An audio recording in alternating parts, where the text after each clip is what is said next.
عنهما د عمر فاروق رضی الله تعالی عنه زوی دی د حج په دوران کې دی طواف کوي نو یو کس ته خپل موري په اوږه کېنولې ده او د بیت الله نه غیر چاپیره طواف کوي موري په اوږه کېنولې ده او طواف پې کوي د بیت الله نه بختور خلک سړی چې د حرم شریف ته ورشي او د خلقو سره پلاري یا موري دی ویلچیر ګاډۍ کې کېنولي او طوافونه پې کوي خدمتونه کوي نو چې دا پلار طواف کوي او تا په ویلچیر ګاډۍ کې کېنولي او دې دعا م کوي دا کم ځای کې دی دا پلار دا په کم ځای کې دی کعبه ده او طواف کوي 120 رحمتونه راوریږي او پلار تا ته دعاګانې کوي 120 رحمتونه راوریږي او مور په دغه ټیم کې دعاګانې کوي دا خو داسې ځایونه دي چې هلته خو دعاګانې قبلیږي عمر رضی الله تعالی عنہ تو نبی علیہ السلام لار کې ودره ورته وی ورې ما به دعا کې نه یې ما ته به دعا کې هلته دعاګانې قبلیږي نو بختور دي هغه خلق چې والدین د ځان سره په طواف کې برغ ګرځي او طواف کوي او مور ورته دعاګانې کوي نو د په اوږه کېنولې ده او طواف کوي نو چې عبدالله ابن عمر رضی الله عنهما یې ولیدو نو تپوس یې ترېنه وکړو وی ما په دې خپله مور باندې طواف وکړو په دې خپلو اوږو ما به یې حق ادا کړی ما به یې حق ادا کړی طواف مې پې وکړو په اوږو عبدالله ابن عمر رضی الله عنهما ورته جواب ورکړي وی آو وی چې ستا د پیدایش کې ستا دې مور ته څومره تکلیف رسېدلی نو د هغې د یو ساعت حق تم لا نه دی ادا کړی نور خو پرېږده هغه 2.5 کاله د پویو موده خو پرېږده د حمل هغه موده خو پرېږده خو د پیدایش په هغې تکلیفونو کې تا د یو تکلیف حق هم لا نه دی ادا کړی چې مور یې په اوږه وګرځول او د کعبې طواف یې پې وی نه دی ادا شوی حق دا تصور مه کوه چې زه به د پلار حق ادا کړم دا تصور مه کوه چې ما د پلار مور حق ادا کړو وای ادا کیږي نه خو زه به خپل وس کوم نو الله وی خدمت پم کوي فلا تقل لهما اف خو ګورې سوی به نه خدمت په چپه خوله کوي په چپه خولو کنزل به نه کوي بدې ردې به نه وایي ډوډۍ به خوله کې ورکوي داسې وخت په راشي په کاشوغه به وله خوراک ورکوي خو غږ به نه کوي فلا تقل لهما اف ولا تنهرهما رټی به هم نه ګورې رټل به نه کوي که خدمت کوي او رټنې او زورنې هم کوي نو دا خدمت ته الله ته نه دی قبول ګورې ښه نو د خبرو ضرورت به راځي نه چې ته د پلار او مور خدمت کې نه به سوی نه نو ته به سوی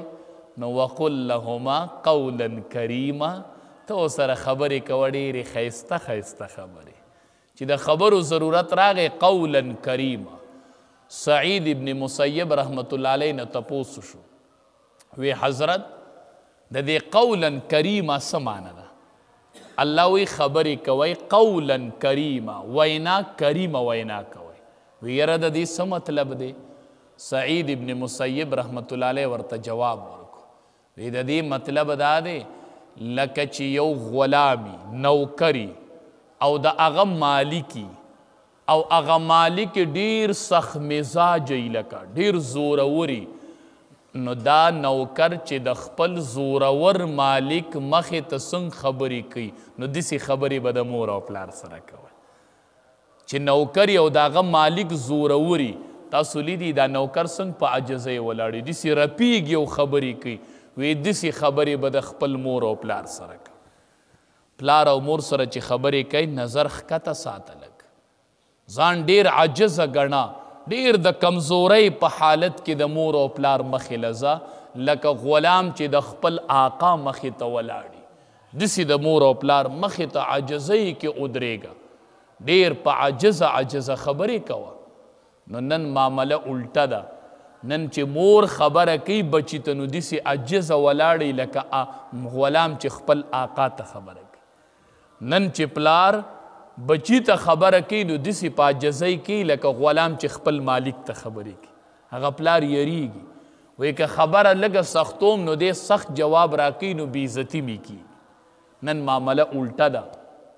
مونږ ولیدل الواد داسې اولاد به داسې خبرې کوي چې د پلار مخې ته به ډېر په عاجزۍ داسې ولاړي او د پلار سره به خبرې کوي د مور مخې ته په عاجزۍ ډېر بختور دي هغه مور او پلاران چې بچي ورته داسې ولاړي مور ته به وایي حاضر یم پلاره حاضر یم جی وایې تاسو څه وایئ داسې خبرې ورسره کوئ لکه سړی چې د خپل مالک سره خبرې کوي داسې په عاجزۍ به د مور او پلار مخې ته خبرې کوي ډېر د عاجزۍ په حالت کې به د مور او پلار مخې ته میلاویږي او چې نظر ورته کله کوي نو د رحمت په نظر ورته ګوره دا ډېره خوش قسمتي ده ډېر بختور دي هغه بچي چې کور کې مور او پلار دي نبی کریم صلی الله علیه وسلم صحابه کرامو ته وفرمایل وی چې سړی د مور او پلار مخ ته نظر وکړي د رحمت نظر ګوري اوسني بچي کوي خو هغه داسې تیز نظر کوي تیز مه ګوره که نه تیز نه د رحمت نظر چې کله بچې مور او پلار ته وکړي او داسې د رحمت په نظر ورته وګوري نبی کریم صلی الله علیه وسلم وفرمایل وی د یو حج قبول شوي مره اجر ورله الله ورکړي بیا دا ستا څومره خوش قسمتي ده چې کور ته راشي مور وویني داسې د رحمت یو نظر ورته وکړه او داسې د رحمت یو نظر دې پلار ته وکړه ځکه وامه بیا سړی وروستو ډېر خپی چې دا مور او پلار کور کې نه او دا خبره واوري وایي کاش چې نن مې مور ژوندی وې او زه ورغلی وې او ما ورته د رحمت نه په نظر کتلی وې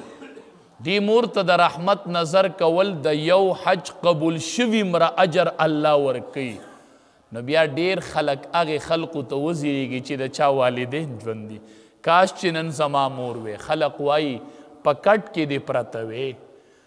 سترګې دې قدرې غړولې ما به په ډډه اړوله خو چې په کټ کې پرته وې چې ما ورته یو نظر کولی چې ما الله اجر راکولی زما د اجر ځای ورک شو زما د بخلو سرمایه ورکه شوله زما مورچه نشته علما وایي مورچه د مورچه په مورچه کې سړی پټي که نه نو په مور هم سړی پټي مور مثال په مورچه کې چې ته دند محفوظ ناسې نوې چې د مور او پلار مخ ته یو سړی نظر وکړي نو د یو حج قبول شوي مره اجر الله ورکړي نو صحابي بیا تپوس